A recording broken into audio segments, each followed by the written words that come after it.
Joaquim. Inicialmente, gostaria de cumprimentar todos os presentes, ministro, presidente. Nós, no âmbito aqui da Comissão de Arbitragem da OAB do Rio e também do Conselho Federal, discutimos eventuais sugestões que pudessem ser trazidas para essa audiência. E, no geral, o posicionamento da OAB é que, em termos de arbitragem, a lei atual vem funcionando muito bem. Ela passou por um período de consolidação e as questões que foram surgindo, as controvérsias que foram surgindo nesse período foram sendo bem resolvidas pela jurisprudência, o que resultou na consolidação realmente da prática arbitral no país e uma crescente credibilidade, não só pelas partes envolvidas, mas pelos advogados, que sempre têm o primeiro impulso é procurar o judiciário, e os advogados estão começando realmente a acreditar na arbitragem e colocar a arbitragem em prática e sugerir a arbitragem para os seus clientes.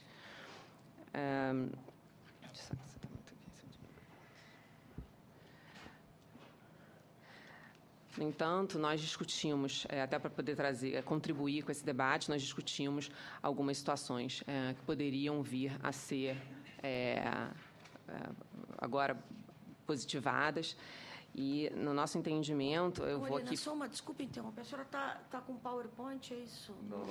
A gente não vai mostrar. O PowerPoint foi mais como guia.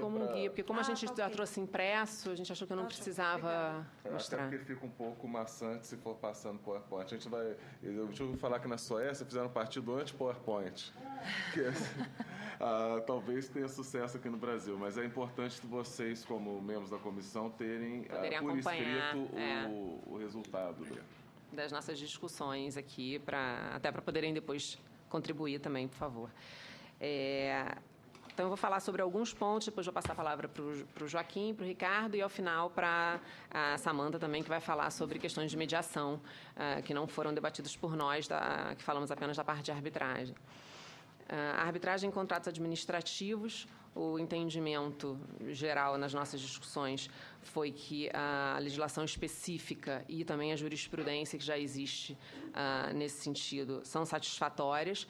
Então, a princípio, não haveria necessidade de legislar sobre isso no novo projeto, poderia manter como já vem sendo tratado até o momento. A mesma coisa em relação às arbitragens em relações de consumo. Nosso entendimento é que a jurisprudência já vem tratando da questão de maneira satisfatória. Da mesma forma, as próprias limitações que já são colocadas na lei de arbitragem funcionam bem. Então, a princípio, o nosso entendimento seria de que essa matéria, no primeiro momento, talvez não precisasse também ser mexida. A arbitragem em direito do trabalho, a nossa sugestão seria que fosse autorizada esse tipo de arbitragem quando houvesse uma iniciativa por parte do empregado ou quando houvesse a concordância inequívoca do empregado com a arbitragem. Obviamente, levando-se em consideração caso a caso, mas pensando principalmente em empregados já em posições de comando em empresas e que têm plena autonomia da vontade quando assinam seus contratos de trabalho, quando concordam em participar da arbitragem, assinar o compromisso arbitral, a cláusula arbitral. Eu vou aqui passar a palavra para o Joaquim, que vai dar continuidade. Obrigado. Isso foi muito discutido esses pontos específicos e a ideia que nós tivemos é que seria melhor, em determinados casos, como contratos com a administração pública ou com relação de consumo, que se tivesse um princípio, que é uma sugestão que nós vamos fazer, de indúbio por arbitragem, mais do que efetivamente se regular cada ponto específico. E é muito interessante que isso foi uma discussão muito feita dentro do âmbito das OABs, e sem combinar, o professor Luiz Olavo Batista ontem falou mesmo, que ao invés de entrar em direito por direito, ramo do direito autorizando, por que não deixar claro que existe uma autorização geral e que, em dúvida, se permite a arbitragem. Talvez isso seja melhor, até porque nos ramos específicos do direito, as decisões do Poder Judiciário têm sido muito positivas. Então, deixar o Judiciário fazer o seu bom trabalho e colocar, como sugestão nossa, algum princípio de indúbio para a arbitragem, até porque qualquer interpretação restritiva que vai normalmente com questão de indisponibilidade de direito ser vista estritamente restritivamente, não como uma proibição geral. No ponto de vista, muito discutido o ponto de direito societário, também foi discutido nas apresentações de ontem. Há gente que entende que pode, gente que entende que não. Mas no caso específico de sociedade limitada, cuja natureza contratualista é muito mais forte, existe a noção de contrato plurilateral, quer dizer, na sociedade limitada, é claro, inequívoco, que ao aceitar aquele tipo societário, você aceita que a vontade não seja só sua, e sim que a sua vontade seja delegada para o órgão societário. Então, nesse caso, não veríamos como um avanço legislativo a autorização de uma exceção de cláusula compromissória em contratos sociais de sociedade limitada. Porque vejam só que a última alteração da lei das SA, de 2002, se eu não me engano, ela autorizou para a sociedade anônimas. Não existe algo semelhante para a sociedade limitada. E na sociedade limitada é até melhor que nas anônimas, porque nas sociedades anônimas os elencos, as hipóteses de recesso são restritas. Na sociedade limitada é ampla. Qualquer divergência dá direito de recesso. Então, se o sócio está descontente com a exceção de uma cláusula arbitral, resolve-se pelo recesso, que já é uma previsão geral na sociedade limitada. Veríamos isso como um avanço. Um ponto importante é que não haja retrocessos nessa revisão da lei. Então, por exemplo, caução para estrangeiros. Houve quem defendesse ali a existência de caução para estrangeiros. Acho que seria um retrocesso imenso. O Brasil é uma grande sede de arbitragem. Na CCI, que é a maior Câmara mundial, nós estamos entre os 5 maiores nos últimos anos. Colocar uma caução para o estrangeiro fazer arbitragem no Brasil afastaria.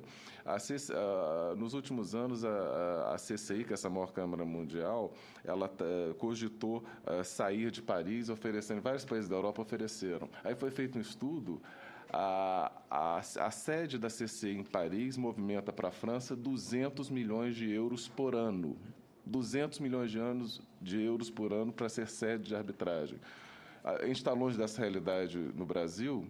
Hoje, sim, mas não sei em 10, em 15 anos, porque o Brasil já está entre os maiores centros de arbitragem do mundo. Quer dizer, não é uma coisa que no futuro o Brasil vai ser um centro. O Brasil hoje é um centro. E em alguns anos ele pode ser um centro tão poderoso como Nova York, França. Eu tendo a dizer que até isso com pureza d'alma. Quando o cliente chega e diz, se você vai colocar a sede em Nova York, em Londres ou Brasil, coloco no Brasil. Me desculpe o advogado americano aqui, mas em termos de processo civil americano, processo civil inglês, eu acho que o processo civil brasileiro está muito mais avançado. A gente não pode ter complexo de vira-lata, não. A gente tem um processo civil bastante avançado, a gente tem uma jurisprudência bastante avançada e favorável à arbitragem. O Brasil é um bom local de sede de arbitragem, então a gente não pode atravessar a rua para escorregar na casca de banana do outro lado. A gente não pode colocar vedações à arbitragem internacional no Brasil. O que também se coaduna com a questão de homologação de sentença estrangeira. A gente tem que tomar muito cuidado para não alterar em nada a questão de homologação de sede estrangeira, porque é regulado hoje em dia pela Convenção de Nova York, que é uma convenção mundialmente conhecida. Então, todo mundo sabe como funciona a homologação de sentença estrangeira no Brasil, porque essa convenção que é das convenções internacionais mais adotadas. Então, o Brasil é um local bom de se fazer arbitragem com parte brasileira, que mesmo se a sede for no exterior, você sabe como funciona. O STJ tem feito um trabalho maravilhoso de jurisprudência, considerado avançadíssimo mesmo comparado com os outros países de sede de arbitragem. Se houver alguma mudança na homologação de sentença estrangeira, pode-se entender que se revogou algo da Convenção de Nova York. Então, isso é um ponto que deve se tomar o máximo de cuidado possível para não mudar nada, para evitar alguma consequência que nós não estejamos pensando. Também com vista essa questão de nomeação de árbitro e procedimento, é muito importante mantermos a ideia de autonomia da vontade e flexibilidade da arbitragem. Você vê que nós, arbitralistas, somos tão flexíveis que fizemos aqui um painel de 4 ao invés de um painel de 1. E tem funcionado bem. Quer dizer, a grande beleza da arbitragem é que você tem a flexibilidade que um juiz não tem de resolver com as regras de acordo com o que acontece no caso concreto. Então, você pode fazer algo realmente inovador.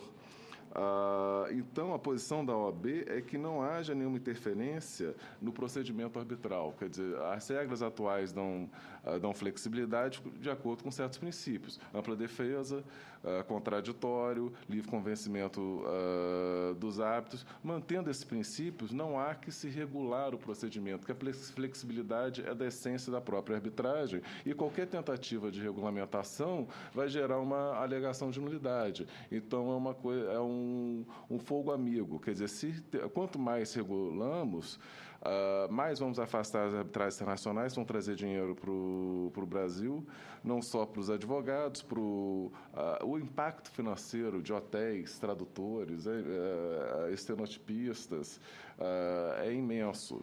As próprias câmaras, né? No Brasil, o crescimento dessas câmaras, se eu for pegar a estatística, elas crescem 30% a Câmara do Dr. Straub, a Câmara da Bovespa, Ciesp, Camargo, CBMR, elas crescem 30% ao ano. Quer dizer, é uma beleza. Isso temos que deixá-las funcionar sem tentar intervir. E, nesse ponto, aí um posicionamento pessoal, não é um posicionamento institucional, mas eu fico um pouco preocupado com essa ideia de vedação de lista de árbitro, porque por mais que eu pessoalmente não goste da ideia de lista de árbitro, eu entendo que é um pilar da arbitragem essa liberdade das câmaras. Até minha experiência pessoal como diretor de uma câmara no Rio de Janeiro, eu pessoalmente não gosto das câmaras, mas as partes ligam pedindo a lista. Essa é a realidade. Se você tira a lista, as partes vão ficar ligando pedindo a lista. Se você proíbe a lista, você pode gerar um problema sério, prático, né? Além de uma questão de constitucional bem levantada aqui, de interferência dentro de uma sociedade civil, que você tem um princípio constitucional da livre organização. Dito isso, então, vamos passar para as partes de algumas sugestões que nós temos. A primeira é justamente a ideia de indúbrio por arbitragem, quer dizer, deixar claro que, em caso de que a interpretação contrária à arbitragem, tem que ser a mais restritiva possível. Isso funciona em 2 níveis. O primeiro nível, com relação a áreas específicas do direito, por exemplo, contratos administrativos, contratos de consumo, que a vedação da arbitragem pelo direito não disponível seja interpretada restritivamente. E também outro nível que eu acho importante, que é a vivência prática do advogado, são as chamadas cláusulas patológicas. Porque quem faz a cláusula de arbitragem muitas vezes não é um advogado sofisticado, é um advogado pouco sofisticado, que vai fazer algum erro crasso.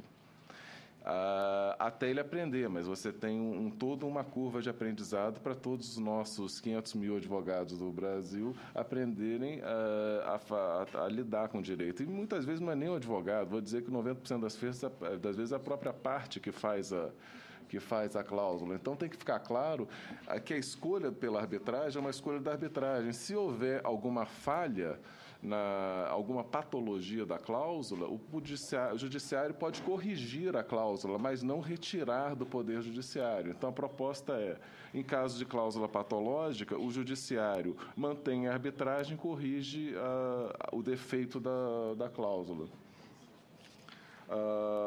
Outro ponto importante é a regulamentação da comunicação dos árbitros com o Poder Judiciário. Isso é um ponto que não está muito claro na lei. A redação da lei atual não é a mais eficiente que poderia ser. Isso poderia ser ajeitado. Existem discussões, foi muito discutido ontem, por exemplo, a proposta conjunta da OAB do Rio de Janeiro com a PUC de São Paulo, feita pelo professor Carralho aqui da Carta Arbitral. Acho que isso necessariamente tinha que estar no Código de Processo Civil e já está nesse código, se tudo der certo, vai ser votado amanhã. Mas deixar também, corrigir as falhas que tem na redação atual para deixar claro como existe a comunicação entre árbitro e Poder Judiciário. Porque uma coisa aqui, até encerrando, passando a palavra para o Ricardo, a maior falácia que pode existir é dizer que a arbitragem exclui o Poder Judiciário. A arbitragem começa, vive e termina no Poder Judiciário. Ela começa, porque normalmente você precisa de uma liminar. E quem concede a liminar? O Poder Judiciário. Ela precisa do Poder Judiciário no seu curso, porque você precisa, para um ato coercitivo ou para chamar uma testemunha, do Poder Judiciário. E ela termina no Poder Judiciário, porque você tem um título executivo judicial que vai ser objeto de cumprimento. Então, a comunicação entre o árbitro e o juiz é muito importante e não se pode deixar passar essa oportunidade de regular isso melhor. Então, dito isso, passo a palavra para o doutor Ricardo Lorete. Bom,